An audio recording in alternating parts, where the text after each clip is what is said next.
அம்பாள் அம்மா அவர்களை அன்புடன் அழைத்து அமர்கின்றோம். வாழ்க வளமுடன். வாழ்க வளமுடன்மா.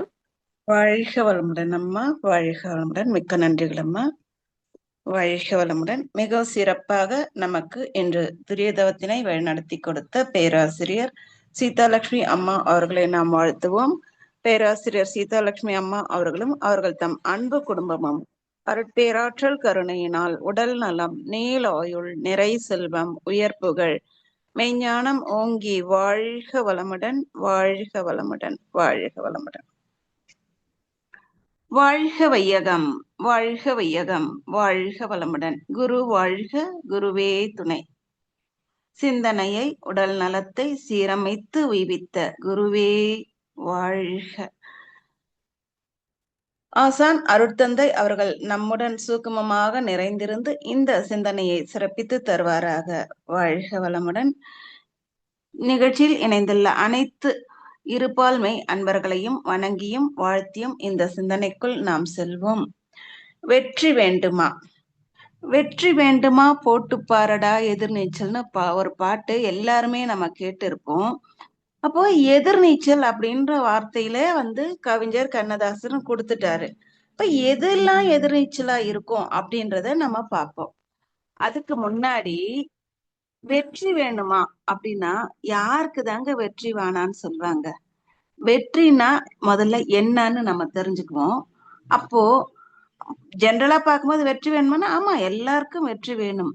ஆனா அந்த வெற்றின்றது யார் யாருக்கு எந்தெந்த இடத்துல எது வெற்றியா இருக்குதுன்றதுல பல மாறுபட்ட கருத்துக்களும் இருக்கும். அதாவது அந்த இலக்குகள் மாறும். எது எது வெற்றின்றத அதை நிர்ணயிப்பதுல ஒவ்வொருத்தருக்கும் ஒரு ஒரு மாறுபாடு இருக்கதான் செய்யுது. அப்போ என்ன பண்ணாக்கா வெற்றி கிடைக்கும்? முதல்ல எது வெற்றிங்கிறத நம்ம பார்க்கலாமா? சின்ன வயசுல, அதாவது குழந்தை பருவத்துல ஒரு குழந்தை பிறக்குது அப்படின்னா அந்த குழந்தை ஒரு 3 மாசம் 4 மாசத்துல கொஞ்சம் கையை கால் அசைக்குது, ஒரு கழிச்சு படுக்குது, குப்புற கவுந்துக்குதுன்னா அது அந்த பருவத்துக்கான வெற்றி. அதே மாதிரி பாத்தீங்கன்னா அந்த குழந்தையோட உடல் வளர்ச்சியும் அறிவு வளர்ச்சியும் அந்தந்த காலத்துக்கு ஏற்ப அது நடக்கும் பொழுது அது வெற்றியாக இருக்குது.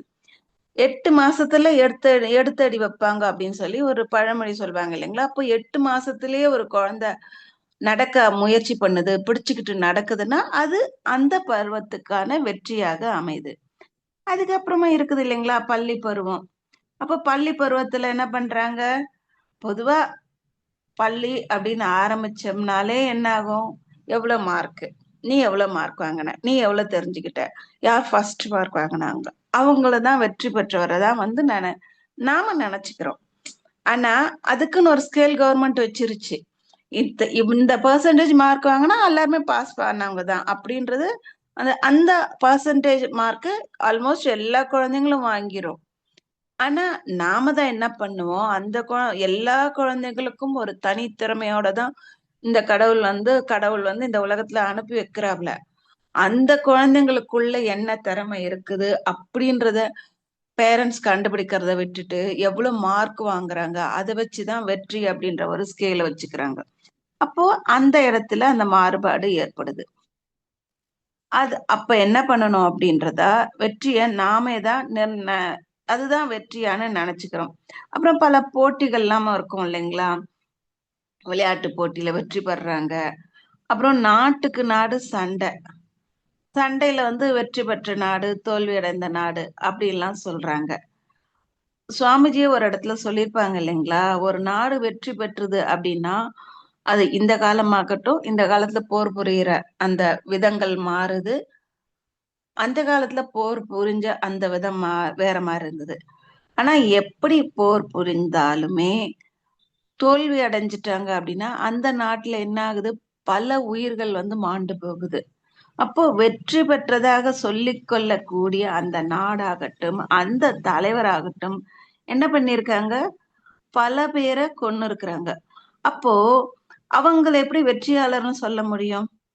பல பேரை கொலை செய்தா அவங்க கொலைகாரரா தானே இருக்க முடியும், வெற்றியாளரா எப்படி இருக்க முடியும்?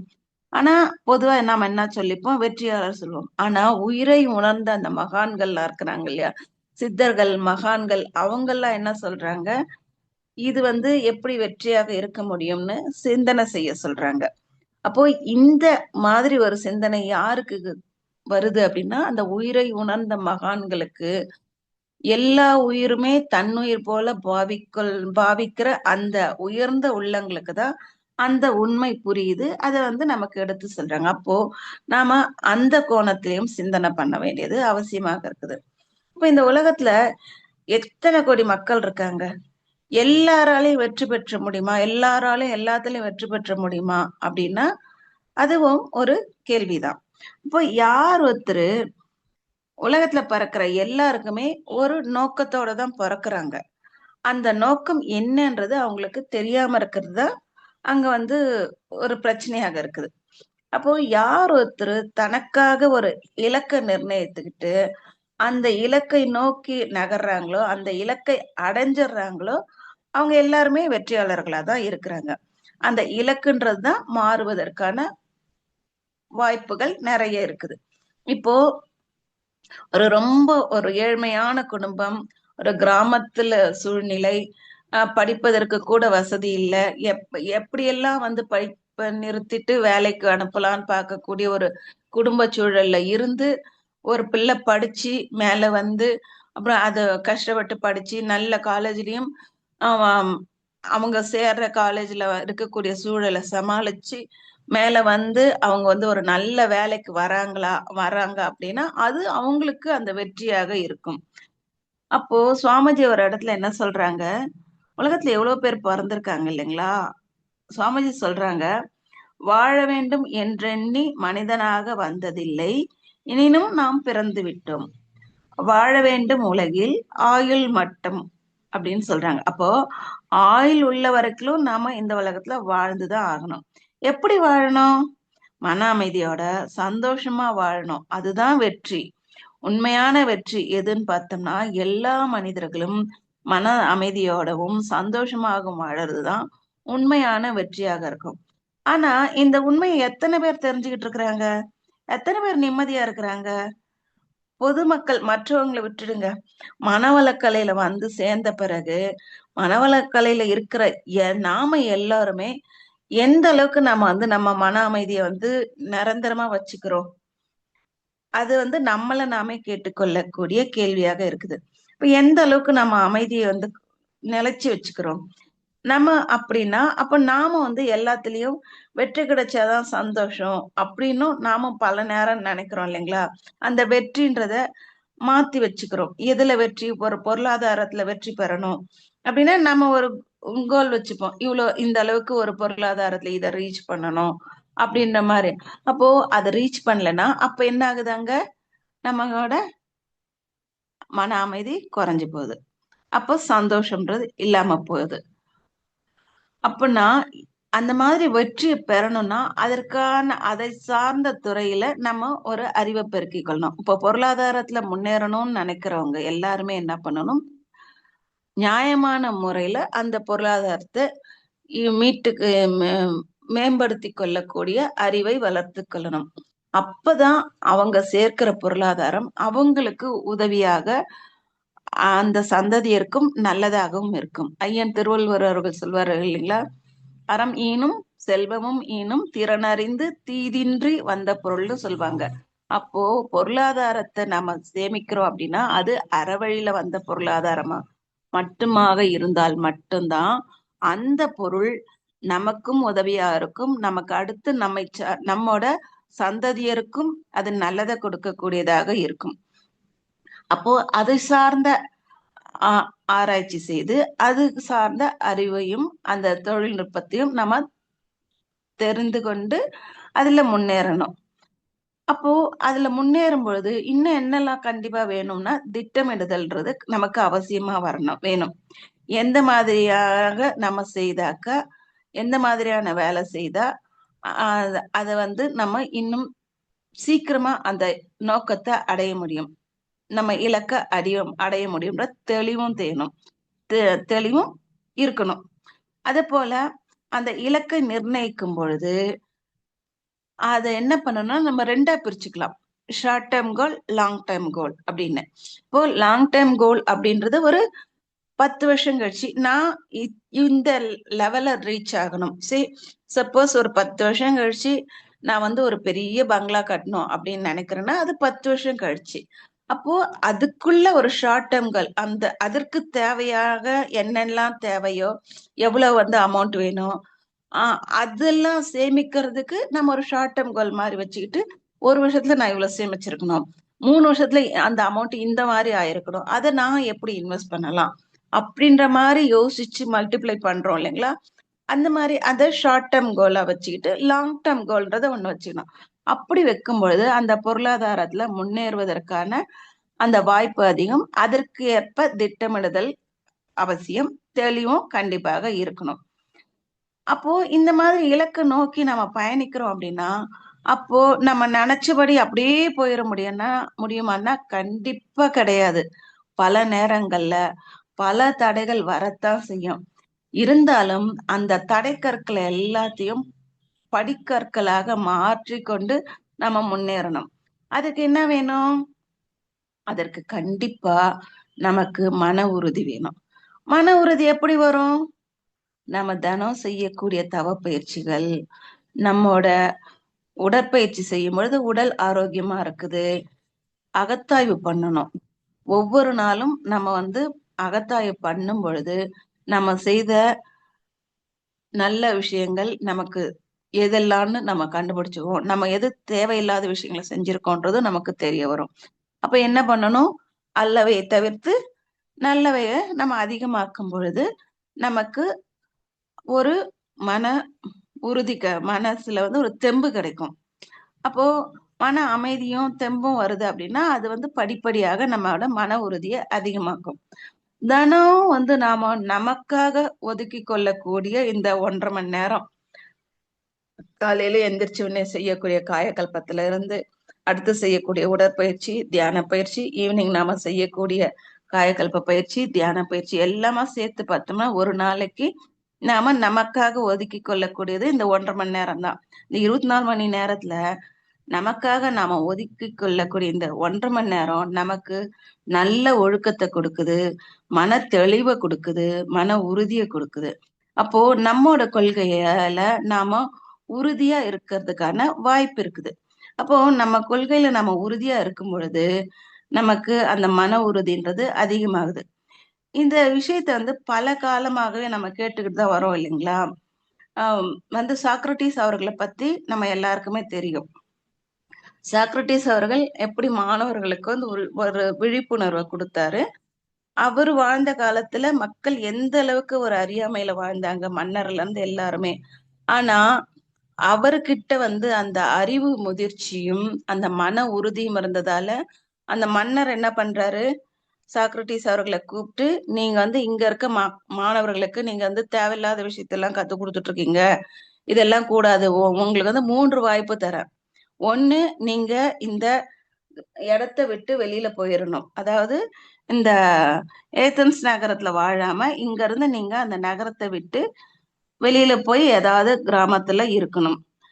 அப்படி இல்லைன்னா என்ன பண்ணணும் அப்படின்னா, நான் என்ன சொல்றேனோ அதுதான் சரின்னு நீங்க ஒத்துக்கணும். அப்படி இல்லைன்னா உங்களுக்கு இந்த விஷம் கொடுக்குறோம், அந்த விஷத்தை நீங்க உண்டு நீங்க உங்க உயிரை துறக்கணும். இந்த 3 வாய்ப்புல நீங்க எதை எடுத்துக்கிறீங்கன்னு கேட்கும்போது என்ன பண்றாரு சாக்ரட்டிஸ்? அப்போ அவரோட மாணவர்கள்லாம் அவரை சுத்தி நின்னு கண்ணீர் விட்டு கதறாங்க, குரு நீங்க உங்களை இழக்க நாங்க விரும்பல அப்படின்னு. அப்பவும் அவரோட மன உறுதி, அவர் என்ன சொல்றாரு? நான் என்னோட கொள்கையில நான் உறுதியா தான் இருப்பேன். நீ வந்து அறியாமையில இருந்தேன்னா நீ சொல்றது ஏத்துக்க நான் தயாரா இல்ல. இவ்வளவு பெரிய நகரத்திலேயே இருக்கிற மக்களுக்கு என்னால விழிப்புணர்வு கொடுத்து ஓரளவுக்கு படிப்பறிவு இருக்கவங்களையே மீட்டு கொண்டு வர முடியலன்னா, கிராமத்து சூழ்நிலையில படிப்பறிவே இல்லாத மக்கள் கிட்ட எப்படி வந்து இந்த விழிப்புணர்வை கொடுக்க முடியும்? அதனால நான் என்னோட கொள்கையில இருந்து மாறவே மாட்டேன். என் கொள்கையில நான் உறுதியா தான் இருப்பேன். நீ விஷத்தை கொடுத்தாலும் பரவாயில்ல, நான் அதை ஏத்துக்கிறேன் அப்படின்னு சொல்லிட்டு அந்த விஷத்தை குடிக்கிறாரு இல்லைங்களா? அப்போ அந்த மாணவர்களுக்கு என்ன சொல்றாரு? நான் அந்த விஷத்தை குடிச்சுக்கிறேன். குடிக்கும் பொழுது என் உடல்ல என்னென்ன மாதிரியான மாற்றம் வருது, இந்த விஷத்தை எடுத்துக்கிட்டோம்னா உடல்ல என்னென்ன மாதிரி மாற்றம் வரும்ன்றது நான் உங்களுக்கு சொல்றேன், அதெல்லாம் நீங்க நோட் பண்ணி வச்சுக்கோங்கன்னு சொல்லிட்டு அவர் என்ன பண்றாரு, அந்த விஷத்தை எடுத்துக்கிறாரு.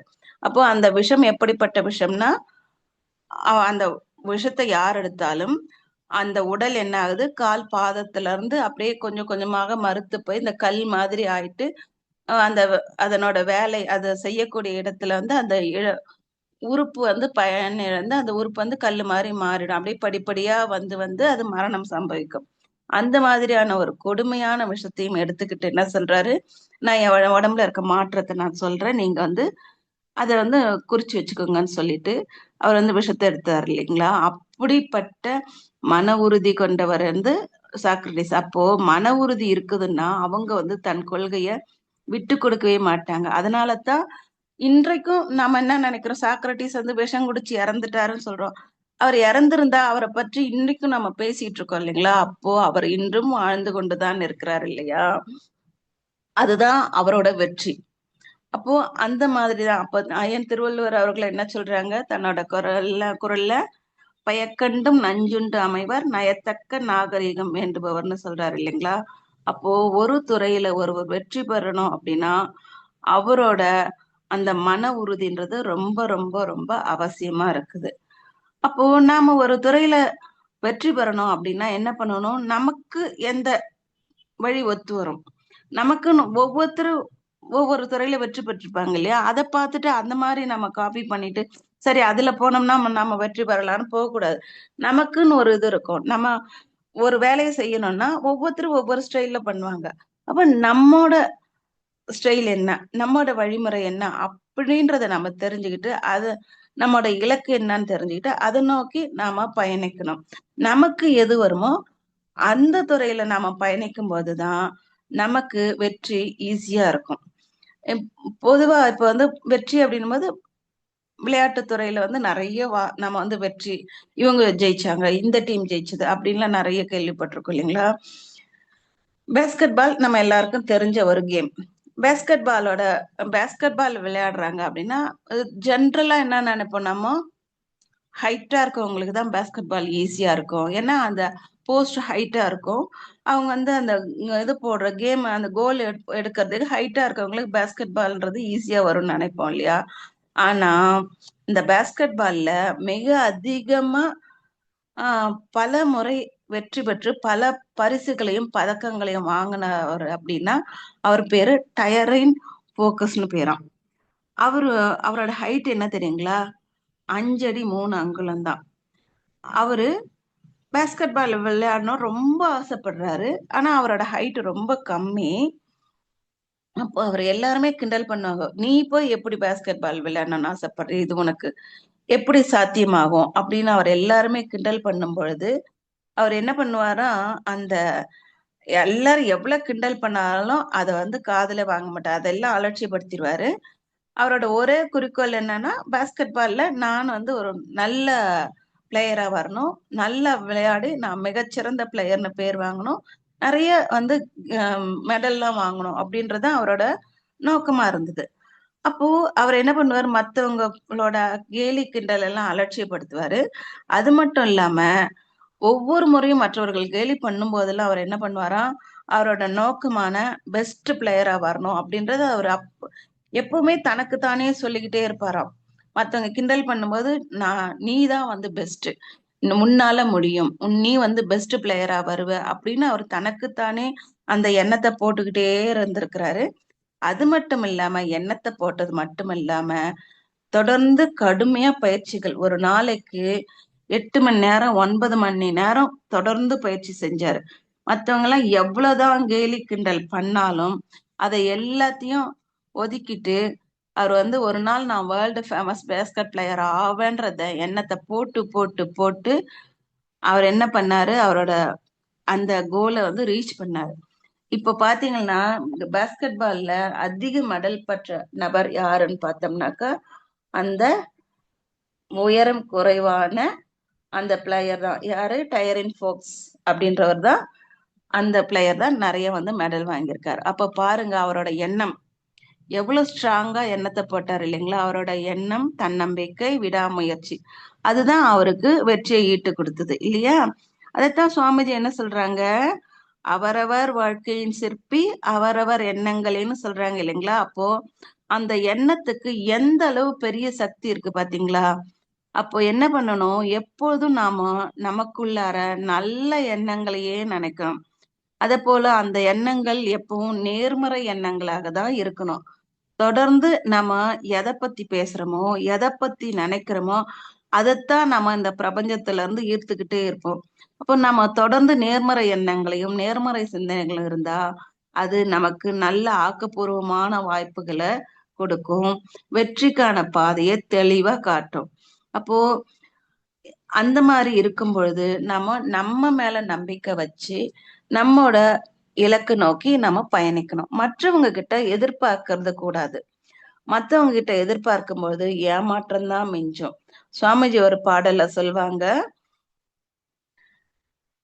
எதிர்பார்த்தல் ஏமாற்றம் தவிர்த்து விட்ட போது இயற்கையிலே நமக்கு அமைந்த ஆற்றல் ஆக்க வழியில் எதிர்ப்பின்றி தடையின்றி எழுச்சி பெற்று ஓங்கும். எச்செயலும் மனவலிவு நுட்பத்தோடு ஆகும். எதிர்காலம் வாழ்க்கை துறை அனைத்திலும் புத்துணர்வும் இன்முகமும் தொண்டாற்ற பலர் நட்பும் கூடும்னு சொல்றாங்க. அப்ப பாருங்க, நம்மோட ஆற்றலும் அதிகரிக்குது. மற்றவங்க கிட்ட நம்ம எதிர்பார்க்கறத விட்டுட்டோம்னா என்ன ஆகுது, நம்மோட ஆற்றலும் அதிகரிக்குது. அப்போ நம்ம வந்து நமக்கு அவ்வளவு ஆற்றல் இருக்குது அப்படின்னும் போது நாம எதுக்கு மத்தவங்க கிட்ட எதிர்பார்க்கணும்? யார்கிட்ட நம்ம எதிர்பார்க்கணும் தெரியுங்களா? நம்ம கிட்டயே தான் நாம எதிர்பார்க்கணும். நாம நேற்று நம்மோட செயல்களை எந்த அளவுக்கு ஆக்கப்பூர்வமா செஞ்சோம், இன்னைக்கு நான் இன்னும் அதை விட சிறப்பா எந்த அளவுக்கு செய்ய முடியும்? நேற்று என்னோட நேரத்தை நான் எப்படி கழிச்சேன், இன்னைக்கு அதை விட சிறந்ததா நான் எப்படி அதை ஆக்கப்பூர்வமான முறையில கழிக்க முடியும்னு பார்க்கணும். அப்பத்தான் நமக்கு வெற்றின்றது கிடைக்கும், நமக்கு முன்னேற்றம் கிடைக்கும். வாழ்க்கையில முன்னேற முன்னேற நமக்கு மகிழ்ச்சியும் சந்தோஷமும் ஆட்டோமேட்டிக்கா வரும் இல்லைங்களா? எந்த ஒரு விஷயத்திலுமே இப்ப யாராச்சுமே ஒரு இது நல்லா பண்ணீங்க, இது ரொம்ப நல்லா இருந்துச்சு, ஓகே ரொம்ப ஈஸியா எல்லாம் பண்ணிட்டீங்களே அப்படின்னு சொல்லும்போது கண்டிப்பா ஒரு சந்தோஷம் வரதானே செய்யும். அந்த மாதிரி வாழ்க்கையில நம்ம படிப்படியா நம்ம இலக்கு நோக்கி முன்னேறணும் போது கண்டிப்பா சந்தோஷம் வரதான் செய்யுது இல்லையா? அப்போ என்ன என்ன செய்யணும், நம்ம செய்யக்கூடிய செயலை நம்ம விரும்பி செய்யணும். கஷ்டப்பட்டு செய்யறேன்றத நம்ம செய்யக்கூடிய செயலை இஷ்டப்பட்டு செய்யணும். அப்பதான் நமக்கு வெற்றி பெறுவதும் ஈஸியா இருக்கும், மகிழ்ச்சியும் கிடைக்கும். அப்போ அது என்ன பண்ணும், நமக்கு பொருளாதாரத்திலையும் நம்ம மேம்படுத்தும். அப்போ அங்க கிடைக்கிற சந்தோஷமே தனிதான். அப்போ பொருளாதாரத்துல நாம மேம்படுறோம் அப்படின்னா நாம கண்டிப்பாக சேமிப்பும் நமக்கு முக்கியம்.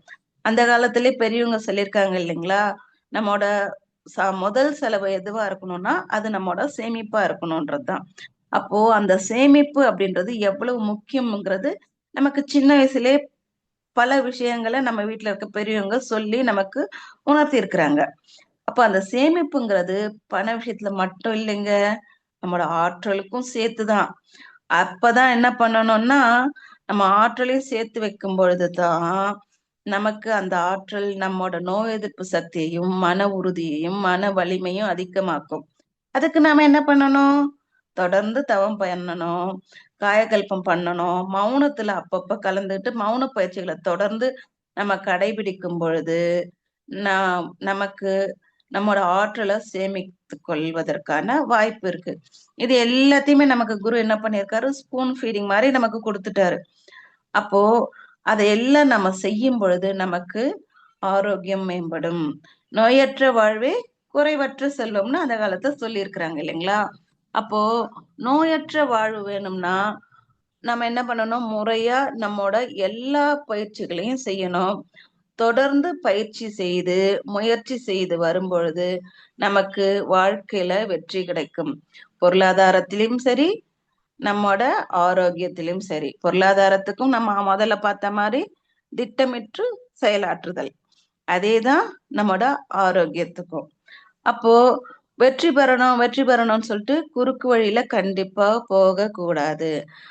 குறுக்கு வழியில போகிறதுக்கு சுவாமிஜி சொல்லியிருக்காங்க, ஒரே ஒரு விஷயத்துக்கு மட்டும்தான் குறுக்கு வழியில போகணும். அது எதுன்னா நம்ம அந்த ஆகினை தீட்சை எடுத்துக்கிறதுக்கு மட்டும்தான். சுவாமிஜி அவர்கள் வந்து மதுரையில பயிற்சி நடத்த போயிருக்காங்க. அப்போ சுவாமிஜி வந்து மதுரையில ரயில்வே ஸ்டேஷன்ல ரிசீவ் பண்றதுக்கு அன்பர்கள் வந்தாங்க இல்லையா? அன்பர்கள் எப்பவுமே வருவாங்க சுவாமிஜி ரிசீவ் பண்ண. அந்த மாதிரி அன்பர்கள் வந்திருக்கும் போது சுவாமிஜி கிட்ட சொல்லியிருக்காங்க, சுவாமிஜி நம்ம அந்த படி ஏறி இறங்கி எல்லாம் போக வேண்டாம் சுவாமிஜி. வந்து வாங்க, இப்படி இந்த இந்த வழியில குறுக்கு வழி இருக்கு, இப்படி போயிடலாம்னு சொல்லி சொன்னாங்களாம். அப்போ சுவாமிஜி சொல்லியிருக்காரு, குறுக்கு வழின்றது தீட்சைக்கு மட்டும்தான்ப்பா, வேற எதுக்கும் நம்ம குறுக்கு வழியில போகக்கூடாதுன்னு சொன்னாராம்.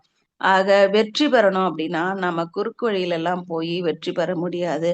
அந்த மாதிரி யாராவது வெற்றி பெற்று இருந்தாலும் அந்த வெற்றி அப்படின்றது நிலையான வெற்றியாக இருக்குமான்றது சந்தேகம்தான். அந்த வெற்றி நிலைத்த இன்பத்தை கொடுக்குமாங்கிறதும் கண்டிப்பாக சந்தேகத்தை கொடுக்கக்கூடிய விஷயமா தான் இருக்குது. அப்போ ஒவ்வொரு விஷயத்திலையும் நிதானித்து கடும் முயற்சி செய்து விரும்பி செய்யும் பொழுது வெற்றி கிடைக்குது. அத போல கடுமையா உழைக்கிறதுக்கும் நாம தயங்கவே கூடாது. சில நேரங்கள்ல வெற்றின்றது உடனே கிடைக்கும், சில நேரங்கள்ல அது தள்ளி போவதற்கும் வாய்ப்பு இருக்குது. தாமதம் ஆகுது அப்படின்றதால அது வந்து அதுக்கு ஏதாவது ஒரு காரணம் இருக்கும். ஆனா கடுமையான வெற்றி தள்ளி போனாலும் கண்டிப்பாக கிடைக்கும். தன்னம்பிக்கைய இழக்கக்கூடாது. ஒரு நேரம் கொஞ்சம் ஒரு வெற்றி கிடைக்கல அப்படின்னா அதை நம்ம தோல்வின்னு நினைச்சுக்கிறோம். அது தள்ளி போயிருக்கு அப்படிங்கிற எண்ணம் அத வந்து டக்குன்னு சுத்தி இருக்கவங்களும் ஏதாவது நெகட்டிவா பேசி இருக்கும்போது என்ன ஆகும், நமக்கு அந்த வெற்றி தள்ளிதான் போயிருக்குதுன்ற எண்ணம் நமக்கா வந்திருந்தாலும் அதையும் வந்து மத்தவங்க பேசும்போது நம்ம வந்து அதை பயமாகவும் கவலையாகவும் மாற்றிட்டு நம்ம தோத்துட்டோம்னு நினைச்சுக்கிறோம். அப்ப அந்த பயம் கவலை என்னாகும், நம்மோட ஆற்றலை அழிச்சிடும் இல்லையா? அப்போ துன்பப்பட்டு அந்த என்னாகும், அந்த உடல் நலம் இழந்து போயிரும். அப்போ நமக்கு இன்பம் துன்பம் எல்லாம் கலந்ததுதானே வாழ்க்கை. அப்போ இன்பம்னா என்ன துன்பம்னா என்னங்கிற அந்த தெளிவு நமக்கு வேணும். சுவாமிஜி சொல்றாங்க ஒரு கவிதையில, இன்பம் துன்பம் என்பதென்ன, இவை இரண்டும் எங்கிருந்து தோன்றுகின்றதென ஆராய்ந்தேன். இன்பமே இயற்கையிலே எதிலும் எங்கும் நிறைந்துள்ளது. அனுபவத்திற்கு இன்பத்தின் அளவு முறை மாறும்போது ஏற்படும் ஓர் பொருத்தமில்லா உணர்ச்சியைதான் இன்பத்தின் மறுபெயராம் துன்பமாயும் இரண்டும் அறிவின் அலைகளாயும் கண்டேன்னு சொல்றாங்க. ஆக அந்த அளவு முறை தாங்க. எது நம்மோட மனசுல வந்து இன்பம்னு நினைச்சுக்கிட்டு ஒரு வேலையை செய்யும் போது அந்த அளவு முறை மாறும்போது அதுவே வந்து துன்பமாக நம்ம வந்து உணர்றோம். அப்போ அந்த அளவு முறையில நம்ம வந்து காக்க வேண்டியது அவசியமாக இருக்குது. அப்போ துன்பம் தள்ளிதான் போயிருக்கு அப்படிங்கிற ஒரு தன்னம்பிக்கைய நமக்குள்ள இன்னும் ஆழமா போடணும். எப்படி அந்த பேஸ்கெட் பால் பிளேயர் நம்ம பார்த்தோம் இல்லைங்களா, டைரன் ஃபோக்ஸ் மாதிரி. அப்போ அந்த எந்த அளவுக்கு தன்னம்பிக்கையை நம்ம ஆழமா போட போட கண்டிப்பாக வெற்றிங்கிறது நமக்கு கிடைக்கத்தான் செய்யும். விவேகானந்தர் அவர்கள் சொல்வாரு, நீங்க ஒரு குறிக்கோள்ல வெற்றி அடையணும்னா அதை பற்றின எண்ணம் உன் உடல் முழுவதும் பரவி இருக்கணும்னு சொல்றாரு. அப்ப பாருங்க, அந்த மாதிரி அந்த உடம்பு முழுதும் அந்த குறிக்கோள்லயே இருக்கு அந்த எண்ணங்கள் இருக்குதுன்னா அப்ப எப்படிங்க வெற்றி கிடைக்காம போகும்? கண்டிப்பா கிடைக்கத்தானே செய்யும். அப்ப என்ன, நல்ல எண்ணங்கள், நல்ல நண்பர்கள், நல்ல சொந்தங்கள், இதெல்லாம் ஒரு மனிதனுக்கு கண்டிப்பாக அவங்க குறிக்கோளை அடைவதற்கும் வெற்றி பெறுவதற்கான வாய்ப்பையும் அதிகரிக்க செய்யும். அப்போ நாம என்ன பண்ணணும், வெற்றி பெறணும் அப்படின்னா முக்கியமா அந்த புறச்சூழலை மாற்றி அமைக்கிறத விட்டுட்டு நம்மோட அகச்சூழலை மாற்றி அமைக்கணும். நம்மோட அகச்சூழல்ல மாற்றம் வந்தா மட்டும்தான் வெற்றிங்கிறத வெற்றிங்கிறது கிடைக்கும். கிடைச்ச வெற்றியை அனுபவிக்க முடியும். நம்மோட அகச்சூழல், அதாவது மன உறுதி, மன தூய்மை, தன்னம்பிக்கை, விடாமுயற்சி, பயிற்சி, இது எல்லாம் என்னாகும், கண்டிப்பாக ஒரு மனிதனுக்கு வெற்றி கிடைக்க செய்யும் என்பது திண்ணம். எனவே நம்ம தொடர்ந்து வெற்றி பெறுவதற்கு என்ன செய்யணும், அந்த எதிர்நீச்சல்ங்கிற அந்த மன உறுதி, மன தெளிவு, தன்னம்பிக்கை, விடாமுயற்சி, பயிற்சி, இதெல்லாம் செய்து வெற்றி பெறுவோம் என்று கூறி என்னுடைய இந்த சிந்தனையை நிறைவு செய்து கொள்கிறேன். செவிமடுத்த அனைத்து அன்பு உள்ளங்களுக்கும் நன்றிகளும், வாழ்க வளமுடன், வாழ்த்துக்களும். வாழ்க வளமுடன். மிக்க நன்றிகள். வாழ்க வளமுடன். வாழ்க வளமுடன்மா. இன்னைக்கு வெற்றி வேண்டுமா என்ற தலைப்பில் சிந்தனை உரை மிகவும் அருமையாக வழங்கினார்கள். முதல்ல எடுத்தோன்ன பாட்டு வெற்றி வேண்டுமா, எதிர்நீச்சல் போடுற அந்த பற்றியும், குழந்தை பருவத்தில் பற்றியும், பள்ளி பருவங்களை பற்றியும், விளையாட்டுப் போட்டியில் வெற்றி பெறுவதை பற்றியும், போரில் வெற்றி பெறுவதை பற்றியும், போரில் வெற்றி பெற்ற என்ன யூஸ் அதையும் சொன்னாங்க. மகிழ்ச்சியோட கவிதையும் 2-3 சொன்னார்கள். வாழ வேண்டும் என்று எண்ணி அந்த கவிதையை பத்தி பேசினாங்க.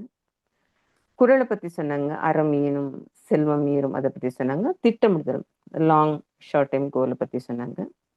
சாக்ரட்டிஸ் பற்றி அவர்கள் கொள்கைகளை பற்றியும், விழிப்புணர்வு பற்றியும், மன உறுதியை பற்றியும் சொன்னார்கள்.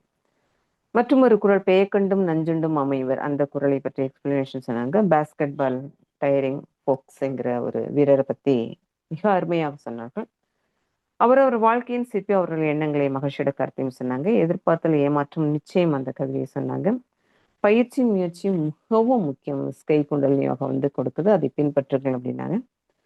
ஒரே ஒரு விஷயத்துல குறுக்கு வழியும் போகலாம், அது தீட்சை மட்டும்தான் அப்படின்னு மகிழ்ச்சியோட வாழ்க்கையில் நடந்த விஷயத்தை பத்தி சொன்னாங்க. முயற்சி செய்தால்தான் வெற்றி காண முடியும். மகிழ்ச்சி கவிதை இன்பம் துன்பம் இரண்டும் என்பதாகும், அதை பற்றி நிறையவே சொன்னார்கள். மிகவும் அருமையாக இருந்தது.